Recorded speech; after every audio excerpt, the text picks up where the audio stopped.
La presse française ne diffuse pas d'images violant le principe de dignité humaine. Bonjour. En France, les journalistes ont une déontologie. La dernière version date de mars 2011. Au nom de cette déontologie, les journalistes vont faire le choix de diffuser ou non une image. Partant du principe que le poids d'une image est plus fort que celui des mots, la rédaction va faire le choix de diffuser ou pas une image à l'ensemble du public, rendant par conséquence accessible ou inaccessible l'essence de l'information. C'est l'élitisme des bureaux de rédaction qui choisit pour le peuple. Mais l'appréciation varie en fonction du message à faire passer. Comme le dit Hervé Brussini, le directeur de France TV Info, il y a une prise de conscience à faire passer. Alors que la pudeur et la tradition journalistique conseillent de ne pas diffuser d'images de morts, l'ensemble de l'élite des bureaux de rédaction va choisir de passer en une le 4 septembre 2015 la photo du petit Aylan Kurdi, un enfant mort échoué sur une plage turque à Bodrum.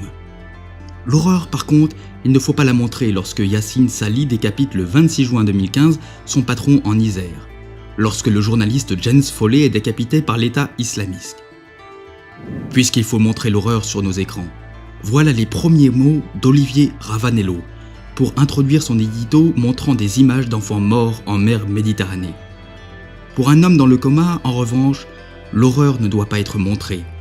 La question est différente. Le 9 janvier 2015, la famille de Vincent Lambert diffuse une vidéo, on voit Vincent réagir. La séquence pour l'élitisme des rédactions est choquante. La vidéo contrevient à la dignité humaine, le visage de Vincent doit être flouté.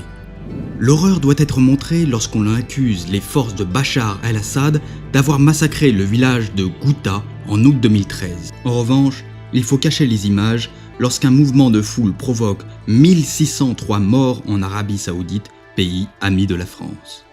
L'horreur, il ne faut pas la montrer lorsqu'après les attentats du Bataclan, une photo montrant la salle jonchée de corps circulera sur les réseaux sociaux.